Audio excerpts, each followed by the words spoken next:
The footage is grainy, time-stamped, ordinary. A boy in dinosaur boots trails a girl through a Dollarama aisle in New Glasgow, Nova Scotia. It's May 1st, 2025, a Thursday. Fluorescent light hums overhead. A cartwheel squeaks against tile. Somewhere off camera, a register drawer slides shut. Nobody in that store knows what they're looking at. Nobody knows this is the last confirmed image of Lilly and Jack Sullivan, alive, in public, anywhere. 18 hours later, they are gone. Not lost, not wandered, gone. In a way that 4 square kilometers of Nova Scotia wilderness, 160 trained searchers, thermal drones, and specialized recovery dogs could not undo. Gone in a way that has held for more than a year, through 2 search seasons, through a stepfather's arrest on unrelated charges, through court dates that keep collapsing under the weight of evidence nobody outside a locked file has seen. You're about to hear the official version of what happened on Gairloch Road. You're also about to hear what that version leaves out. Because in March of 2026, a Crown attorney stood up in a Pictou County courtroom and said something that should have been routine, a scheduling update, a procedural footnote, and instead sent the case sideways. Additional disclosure, provided by RCMP, significant enough that both sides needed months, not days, to review it. Ask yourself, what kind of evidence stalls a courtroom for that long? And why, 14 months after 2 children vanished from an isolated property, is the answer still locked behind a closed file? This isn't a story about children who wandered into the woods. The RCMP said as much themselves, more than once, in more than one direction. This is a story about a household under a microscope, a mother who left the search zone within 48 hours and never spoke publicly again, a stepfather now facing charges that have nothing to do with his missing stepchildren, and everything to do with what kind of home they were living in. 2 kids, 1 camera, 18 hours. That's where this starts. 10:16 a.m. That's the time stamped in police records for when the first cruiser turns onto Gairloch Road. 26 minutes have passed since the call. In rural Nova Scotia, 26 minutes is fast. It won't feel fast to the woman standing in the driveway. Malahia Brooks Murray wakes just before 10. The house is too quiet. That's the detail she gives police. That's the detail that starts everything. Not a sound of alarm, a sound of absence. She checks the bedroom. Empty. She checks the living room. Empty. She notices the boots are gone. Lily's pink pair with the rainbow print, Jack's blue ones covered in dinosaurs.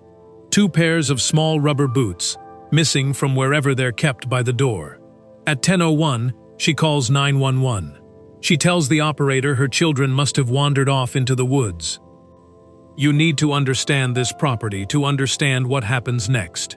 It sits on Gairloch Road in Lansdowne Station, Pictou County, 140 kilometers northeast of Halifax, deep enough into rural Nova Scotia that cell service drops out and satellite signal struggles through the tree cover. A steep embankment rises on one side, marsh and wetland spread out on the other. Thick bush, moss-covered maple and birch, closes in around a mobile home that belongs to Daniel Martel's mother. This is not soft terrain. This is not a backyard with a fence line you can see end to end. This is the kind of land that swallows footprints within an hour of rain.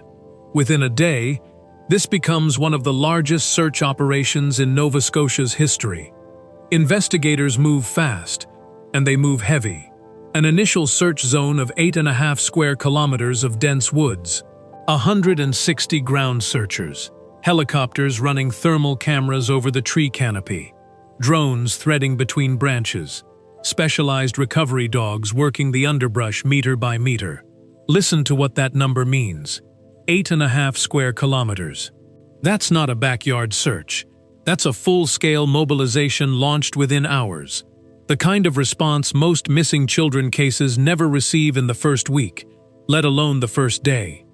And it finds almost nothing. By the second day, searchers recover a single piece of evidence that will matter for the next 14 months. A fragment of pink blanket, snagged in a tree, roughly a kilometre from the house. Investigators believe it belongs to Lilly. Near it, a child's boot print pressed into soft ground. That's it. That's the entire physical record of two children who were, by every account, right there, playing in a fenced yard the day before, sleeping in a room with walls thin enough that their laughter carried through them. Ask yourself what that means. Two small children, 160 searchers, dogs trained to find exactly what they're looking for. And in the first 48 hours, the ground gives up one blanket fragment and one print. If you're finding this case as unsettling as we are, subscribe now, because what RCMP investigators uncover over the following year turns this from a wilderness search into something far more complicated, and you don't want to miss where this goes. Here's where the timeline gets uncomfortable. Brooks Murray tells police her children wandered into the woods, but less than 24 hours before that call, Lilly and Jack were caught on surveillance footage inside a Dollarama in New Glasgow, a 15-minute drive from home, with their mother, their stepfather, and their baby sister. Two healthy kids, in public, on camera, the day before they supposedly slipped out of a house undetected and vanished into wetland thick enough to lose a grown man in. That gap, between the family's account of a quiet, uneventful Thursday and a search operation of this scale, launched the very next morning, is where investigators start looking harder at everything else. The rubber boots. The timing of the 911 call. Who was awake in that house at 10 a.m. and who wasn't? Within hours, RCMP dispatch a tip that sends officers to the province's other coast. Brooks Murray tells investigators the children's biological father, Lilly Sullivan, might have taken them across the New Brunswick border. Just before 3 in the morning on May 3rd, less than a day after the 911 call, officers are standing at Sullivan's door. He hasn't seen his children in 3 years. He isn't with them now. That lead closes almost as fast as it opened. By nightfall of the second day, exhaustion sets in. Martel is running through frigid, thawing creek water, his legs numb, then burning, then numb again. Brooks Murray barely sleeps. And somewhere in the dark, 160 people with flashlights and dog leashes are combing terrain that has already told investigators almost nothing. You have to ask, if the woods are this treacherous, where are the bodies? And if the woods aren't the answer, where are two children who left behind nothing but a scrap of blanket and one boot print in the mud? That question is still open. 14 months later, it still doesn't have an answer. Before the search dogs, before the warrants, before any of it, there were just two kids in rubber boots. Lilly Sullivan was 6. Light brown hair, hazel eyes, the kind of smile people describe as lighting up a room even when they're trying to stay clinical about it. She loved pink, Barbie, rainbows. She carried a cream-colored backpack with a strawberry print everywhere she went, the way some kids carry a security blanket that's outgrown its softness but never its importance. Jack was 4, born in October of 2020, closing in fast on his 5th birthday. He was obsessed with dinosaurs and bugs, the kind of obsession that comes with a uniform, and his was a pair of blue rubber boots printed with dinosaurs that he wore, according to everyone who knew him, constantly. Dark blonde hair, hazel eyes, same as his sisters. They weren't just siblings. People close to the family described something closer to a single unit. Wherever one went, the other followed. Through the thin walls of the mobile home on Gairloch Road, you could hear them laughing at night. More mischief than sleep going on behind that door. In the fenced yard out back, they chased a dog named Tucker, startled the chickens loose, dug for bugs along the tree line. Ordinary chaos. The kind every family with 2 young kids generates without thinking about it. But there was more going on underneath that ordinary chaos than most families deal with. Both children had behavioral difficulties, significant enough that the school had flagged them.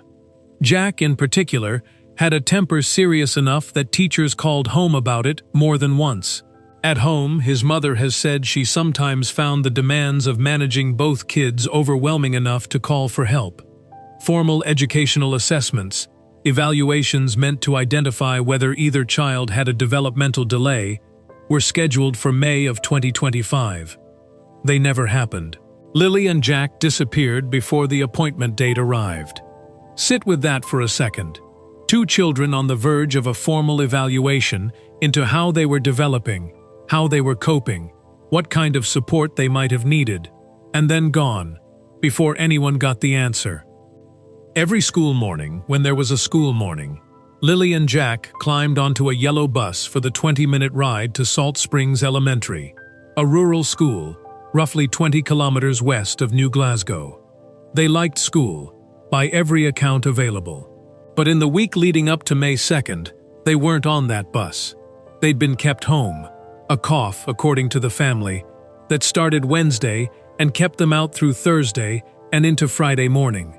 On Thursday, well enough by afternoon, they'd been taken into New Glasgow, gas at the big stop, a stop at Tim Hortons, a stop at Starbucks, and, confirmed later through surveillance footage, a stop at a Dollarama, the last public sighting anyone has of them, captured on camera roughly 18 hours before their mother's 911 call. The plan, according to the family, was for both kids to go back to school the next morning. Instead, that Friday morning is the last one anyone can account for. From her motorhome window on the property, Daniel Martel's mother, the children's step-grandmother, who'd given up her own 3-bedroom home to the growing family and moved into a trailer beside it, kept a habitual eye on the kids while they played outside.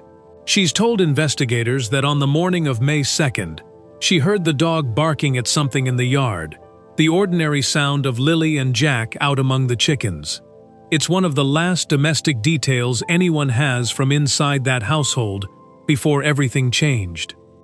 You're going to hear a lot in this investigation about what happened after Lilly and Jack vanished. The warrants, the polygraphs, the charges that would eventually land on their stepfather. None of them connected, officially, to the two of them. But before any of that, it's worth remembering what was actually lost. Not a case number, not a missing persons file. A girl who loved rainbows and carried a strawberry backpack. A boy who couldn't get enough of dinosaurs and never took off his boots. Two kids who were, by every measure that matters, still just becoming who they were going to be. 2 weeks. That's how long it took for Daniel Martel and Malahia Brooks Murray to go from a Facebook dating match to living together as a family. Martel has said publicly that her having 2 young children didn't deter him. If anything, he saw it as common ground. He already had 2 kids of his own from a previous relationship. He knew how to raise them, he said. Within 2 weeks of that first message exchange, the household was formed. Brooks Murray, Lilly, and Jack moved in with Martel. Not long after, the family relocated again, this time to his mother's rural property on Gairloch Road in Lansdowne Station, trading a home in Truro for a mobile home surrounded by wetland and thick bush. You have to sit with the speed of that. 2 weeks from a first message to a shared roof over 4 people, 2 of them small children who'd never met this man before. Investigators would later spend months examining exactly what kind of household that speed produced. Malahia Brooks Murray has told police she moved onto the Lansdowne property around August 2023. In statements contained in later released court documents, she described the relationship to investigators in detail, including, according to those records, an account that Martel would try to block her from leaving a room, hold her down, and on one occasion push her. Martel, in his own interview with police, described a relationship with ordinary conflict, yelling during arguments, but denied any physical violence took place. He has since told media the allegation was part of what he calls a narrative built to paint him unfairly. None of this has been tested or proven in court, and neither account has been independently verified beyond what both parties told investigators. What isn't in dispute is the isolation. Lilly and Jack's paternal grandmother, Belinda Gray, kept close contact with the family in the early years. Visits, Facebook photos printed and pinned to her fridge, birthday gifts dropped off in person. She's described Brooks Murray in those years as devoted, present, the kind of mother her grandchildren clung to. But as the relationship with Martell deepened, the visits thinned out. Gray says she was told, more than once, that Martell didn't want her visiting.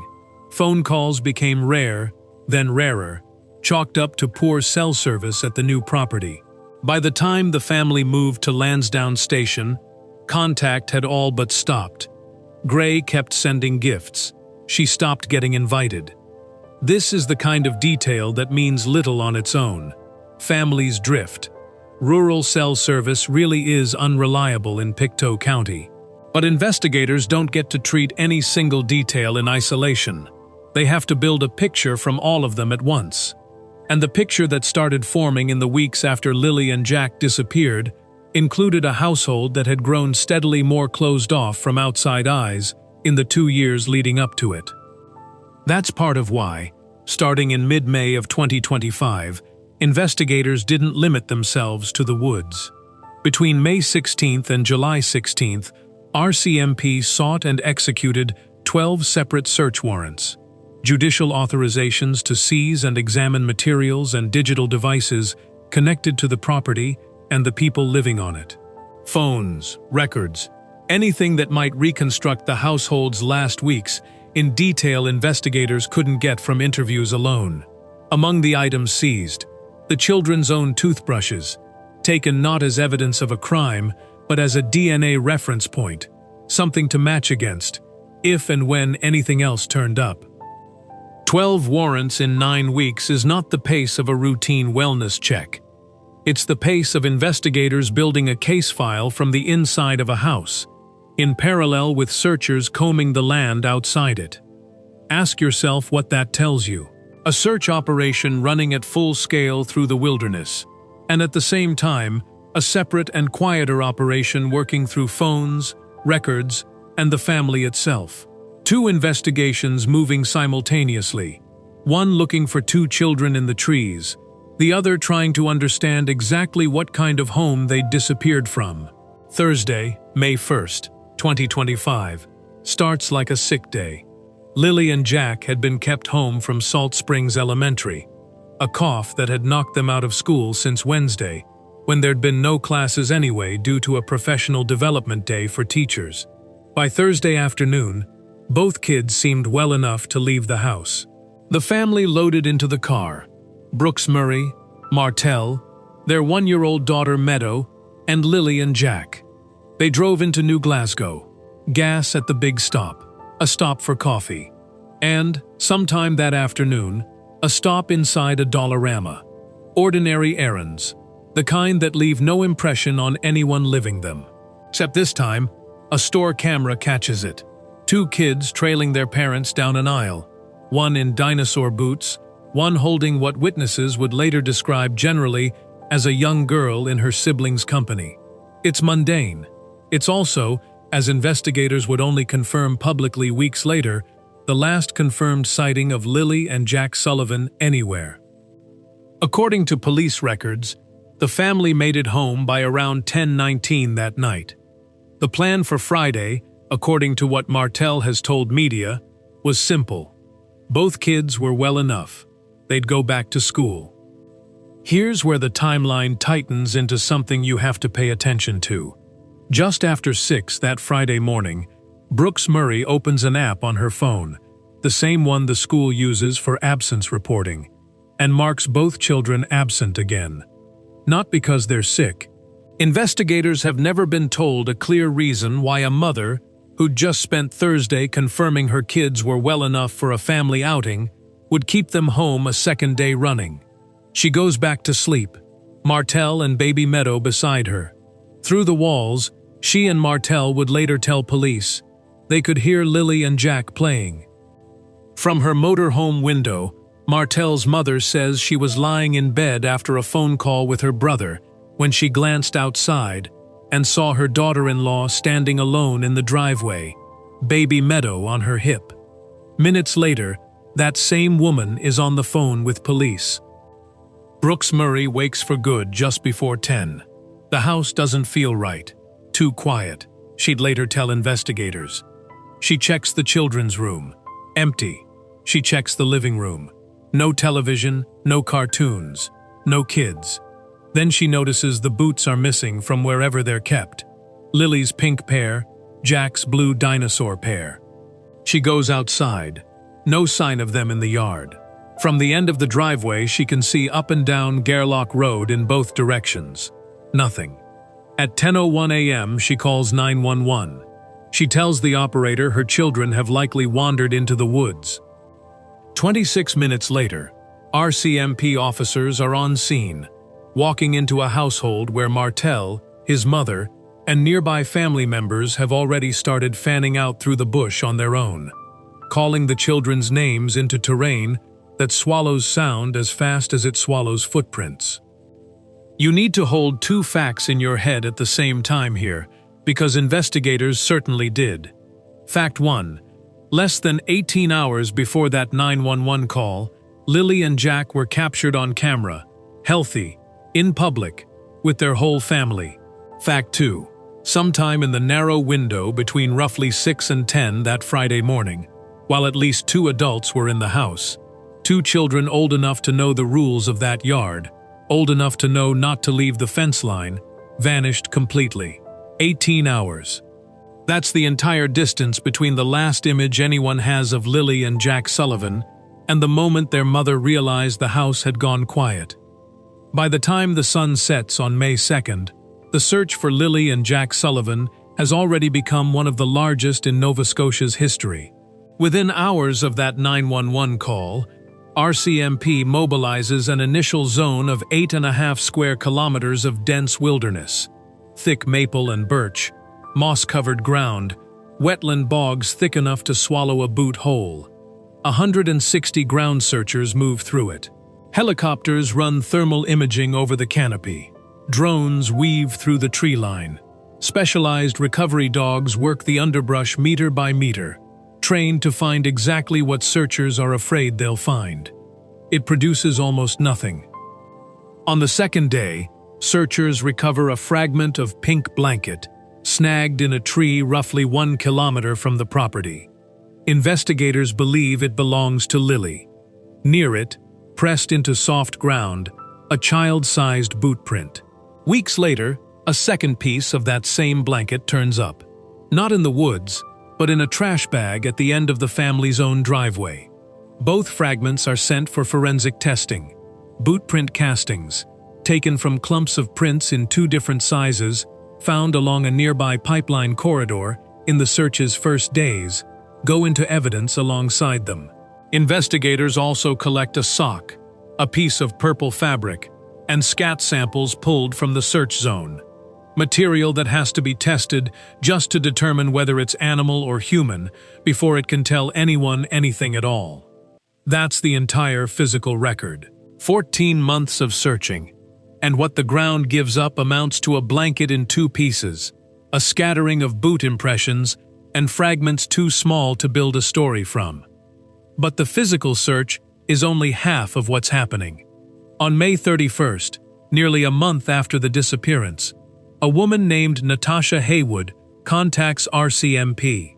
She tells investigators that on the morning of May 2nd, she saw a young girl with darkish hair in pigtails, holding the hand of a younger boy with dirty blonde hair, walking toward a Caucasian woman in her 50s or 60s, with loose, curled hair, waiting with the rear door open on an older tan or gold sedan, not far from the Sullivan property. It is, on paper, a description that could match Lilly and Jack. It has never been confirmed. It has never been ruled out. Investigators also pulled toll camera footage from the Cobequid Pass, a stretch of the Trans-Canada Highway roughly an hour from Lansdowne Station, covering the window from May 1st at 2:25 in the afternoon through 3 in the morning on May 3rd. A deliberate attempt to catch any vehicle that might have carried 2 children out of the province entirely. None of it closes the case. All of it stays open. By April 2026, nearly a year in, the scale of the effort has only grown. Search coverage expands to roughly 40 kilometers, with recovery dogs and underwater teams checking the small lakes, streams, and shuttered mine shafts that riddle the land around Gairloch Road. That same month, an independent search led by the volunteer organization Please Bring Me Home turns up a new child-sized boot print. A full year after the disappearance, still producing fragments, still producing questions, never producing an answer. Here's what should unsettle you. Investigators haven't run out of leads. Boot prints, a blanket, a witness sighting, toll footage, a scent trail specialized dogs can still pick up on a year later. This isn't a case gone cold from lack of effort. It's a case where the effort keeps generating pieces that refuse to form a picture. Ask yourself, if 2 small children died of exposure in that wilderness, in terrain this exhaustively searched, wouldn't recovery dogs, trained specifically to find what ground searches miss, have found something by now? And if they didn't die there, if the woods were never the answer at all, then every hour spent searching 8, then 40 kilometers of Nova Scotia wilderness has been time spent looking in exactly the wrong place. 48 hours. That's how long it took for the family at the center of this case to fracture in public. On the morning of May 3rd, with the search entering its second full day, Brooks Murray's mother, Cindy Murray, arrives at the property to join the effort. Tension that had been building under the surface breaks into the open. A confrontation unfolds in the driveway between Martel's mother and members of Brooks Murray's extended family. Voices raised, accusations traded. The kind of eruption that happens when exhausted people run out of patience for each other in the middle of a crisis they can't control. Martel has said he watched it happen, feeling powerless to stop it. Brooks Murray tells her mother they're leaving. She gets in the car with baby Meadow. Cindy Murray turns the vehicle around in the driveway. Martel's last contact with his infant daughter, by his own account, is a hand pressed against the car window as it pulls away. 3 words mouthed through glass. "I love you." They haven't spoken since. Later that day, back inside the mobile home, Martel finds a message Brooks Murray left behind. Written on the bathroom mirror, he said, in lipstick or marker, "I'll always love you forever." When he tries to call her afterward, he discovers she's blocked his number. Not muted, not ignored, blocked completely, less than 2 days after their children disappeared. Sit with the timing of that. This is a mother whose 6-year-old and 4-year-old have vanished from the property she's standing on. The search is still active. Helicopters are still running thermal passes over the tree line. And within 48 hours, she has packed up her infant daughter, left the search zone entirely, and severed all contact with the man she'd been living with for 2 years. The stepfather of the 2 children, still missing in the woods behind her. Belinda Gray, the children's paternal grandmother, has said this detail changed her own thinking about the case entirely. She'd been certain, going in, that the children had to be somewhere on that property or nearby. The terrain was too remote, too enclosed, for 2 small kids to have gotten far on foot. But Brooks Murray's departure told her something different. "That told me the kids were no longer here," Gray has said. "I would have never left otherwise." It's worth being careful here. A mother leaving a search zone isn't evidence of anything on its own. Grief looks different on everyone. And the pressure on this family by day 2 was already immense. Reporters camped outside, cameras panning over a worn mobile home that strangers online were already turning into a verdict. Investigators have said publicly that leaving the immediate search area, choosing not to speak to media, and even blocking contact with a former partner are not, by themselves, indicators of guilt. But investigators don't get to ignore timing either. And the timing here, a total immediate severing of contact, inside the first 2 days of an active search for 2 missing children, is exactly the kind of detail that gets a second and third look in a case with this little physical evidence to work from. Since that day, Brooks Murray has given exactly one public statement, through tears, on May 2nd, asking for her children's safe return and requesting a province-wide alert that was ultimately never issued. She has not spoken publicly since, citing advice from police. Martel, by contrast, has done the opposite. Dozens of interviews, ongoing engagement with reporters and online commenters, a public defense of his own innocence that hasn't stopped since day one. 2 adults, 2 children missing, and 2 completely opposite responses to the same unbearable question. One visible everywhere, one gone almost entirely from view. January 26, 2026. 8 months after Lilly and Jack vanish, RCMP make an arrest that has nothing to do with the missing persons file, and everything to do with the household those children came from. Daniel Martel, 34, is taken into custody and charged with 3 offenses: assault, sexual assault, and unlawful confinement. The complainant is an adult. Her identity is protected by a publication ban, meaning no detail that could identify her, not her relationship to Martel, not how investigators came to speak with her, nothing can be reported.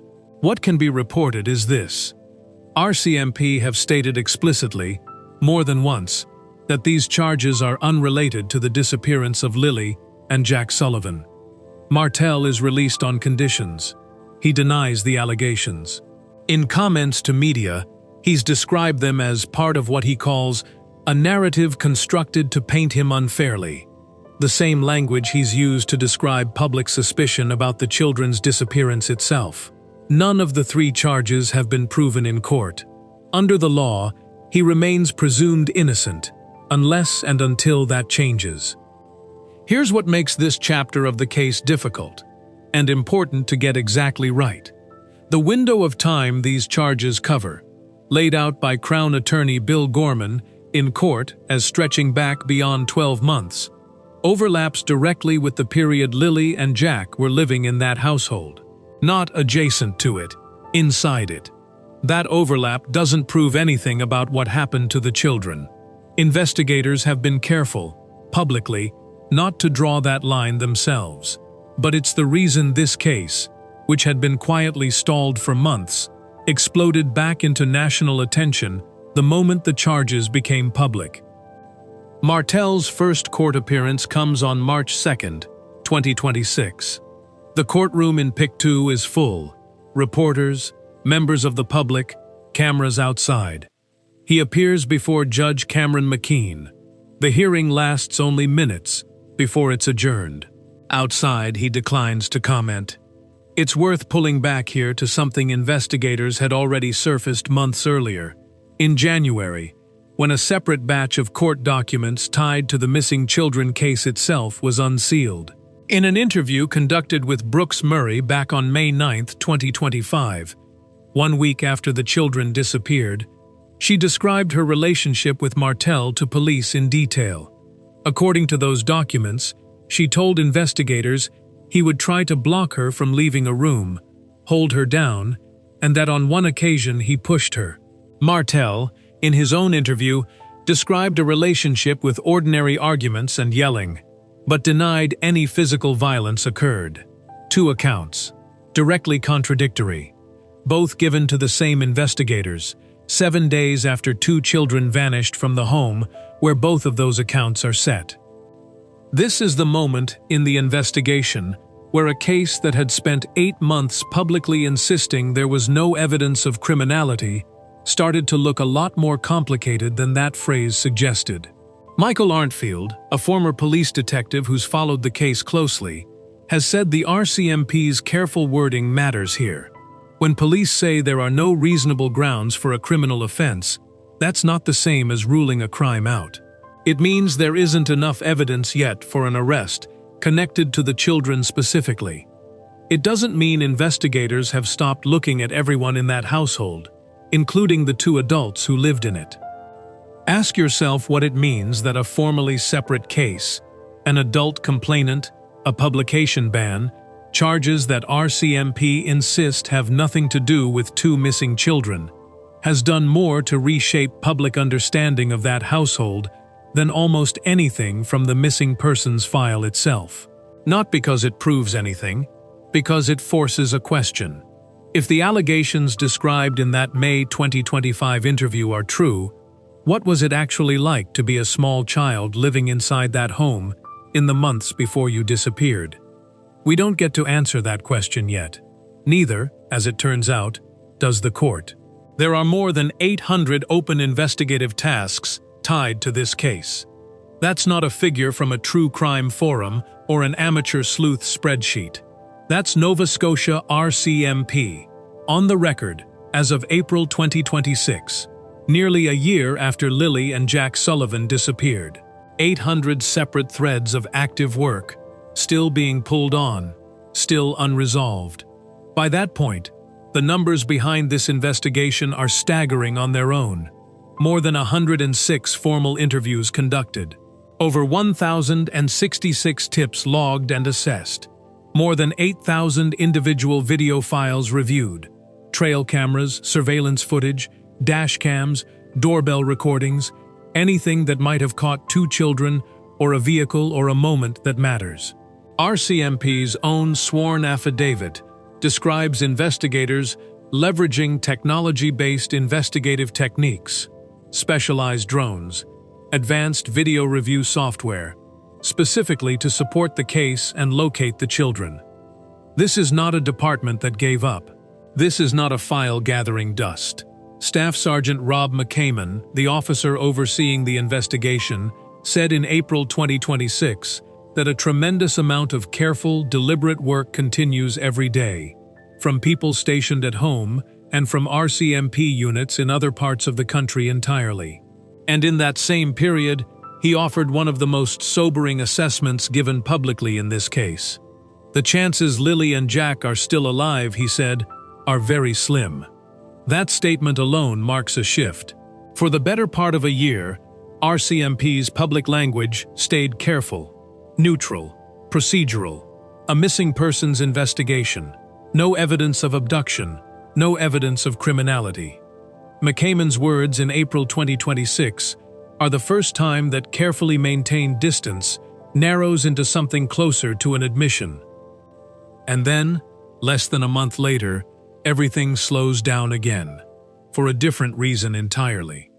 On March 30th, 2026, Daniel Martel is due back in Pictou Provincial Court to enter a plea and choose his mode of trial on the assault, sexual assault, and confinement charges. He isn't there in person. His newly retained lawyer, appearing through Nova Scotia Legal Aid, tells the court he's received a significant volume of disclosure, the collected evidence gathered throughout the investigation, with additional material handed over as recently as the Friday before. Crown Attorney Bill Gorman confirms it. Additional disclosure, he tells the court, provided to him that same day by RCMP. Material that has to be reviewed before anything else can move forward. The defense asks for at least a month. The court grants it. The case is adjourned to May 4th. May 4th arrives, and the case doesn't move forward either. It's delayed again, this time to July 7th, 2026, for Martel to formally enter his plea and election.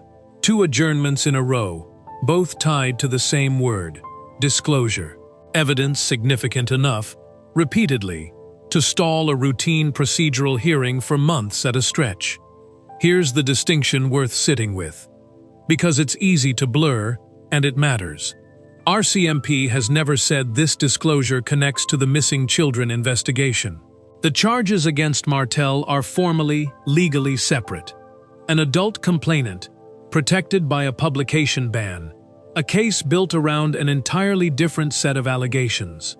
Nothing in the public record confirms these 2 files are linked.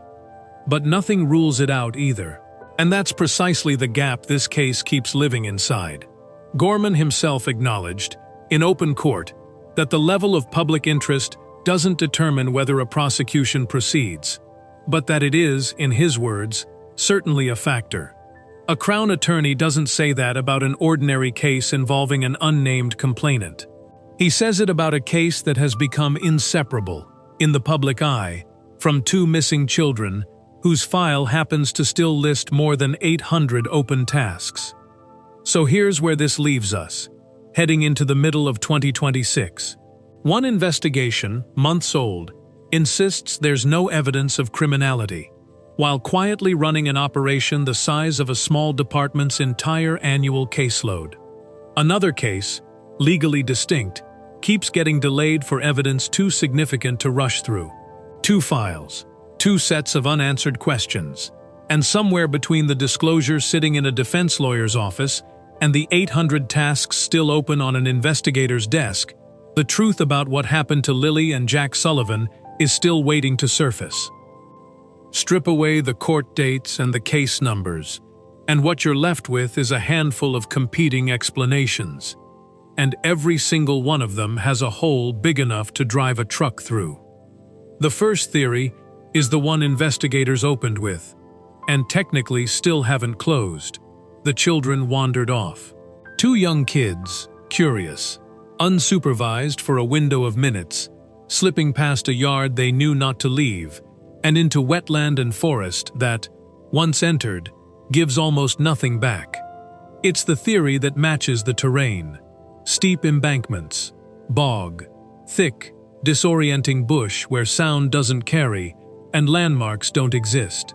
It's also the theory that a year of exhaustive searching, 40 kilometers covered, specialized recovery dogs, underwater teams, thermal drones, has failed to produce a single piece of confirming evidence for. If two small children died of exposure that close to home, in ground searched this many times, this thoroughly, the standard expectation is that something surfaces. 14 months later, nothing has. The second theory is abduction by someone the children didn't know. A stranger, a vehicle, a random and horrifying act of opportunity. Investigators have stated publicly, repeatedly, that they have no evidence supporting this. No witness reports a stranger's vehicle near the property that morning. No ransom demand ever surfaces. Stranger abductions of this kind are also, statistically, exceedingly rare, which doesn't make them impossible, but does mean investigators need more than absence of an alternative to support it. The third theory is the one Martel himself has floated publicly, that the children were taken by someone they knew.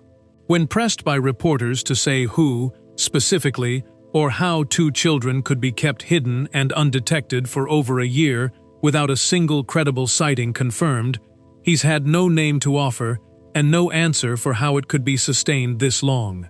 It's a theory that shifts the frame away from the household without actually explaining anything the evidence supports.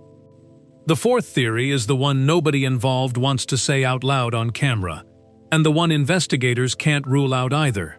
That something happened to Lilly and Jack at or near their own home, and that the search for them in the surrounding wilderness was, from the very first hour, aimed in the wrong direction. This theory doesn't require anyone specific to be guilty of anything. It only requires that the wandered into the woods account, the one given to police at 10:01 that Friday morning, isn't the complete story. Investigators' own language supports the possibility, without confirming it. 12 search warrants targeting the property and its residents. Polygraph tests administered to everyone in the household. A statement from RCMP that no reasonable grounds for a criminal offense exist yet. A phrase a former detective following this case has said carefully avoids ruling a crime out entirely.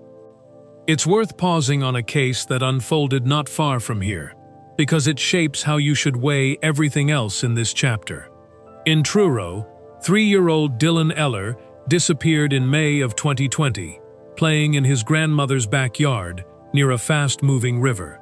Despite extensive searching, he was never found. His parents, grieving and searched out, were targeted online by amateur investigators who accused them, without evidence, of negligence, and worse. They were stalked. They grew afraid to leave their own home. They eventually won a legal case against the people responsible, But nothing about winning that case gave them their son back, and nothing about it undid what the accusations had already cost them. That case matters here because it's the shadow every theory in this chapter has to reckon with. Brooks Murray's silence, her departure from the search zone, her refusal to speak publicly since day one, all of it can look, from certain angles, like guilt. It can also look exactly like a woman who watched what happened to the Eller family and decided, rationally, to protect herself and her infant daughter from the same treatment. We don't get to know which one it is. Not yet. What we know is that 4 theories exist, that investigators haven't publicly eliminated any of them, and that the family standing closest to this case, the one that has to live with every version of the answer, is still waiting for someone to tell them which one is true. 14 months. That's where this stands as of this recording. 14 months since a mother stood in a gravel driveway and realized the house had gone quiet. 14 months since 160 searchers combed 8.5 square kilometers of Nova Scotia wilderness and came away with a scrap of blanket and a single boot print. 14 months. And the case is still technically classified as a missing persons investigation.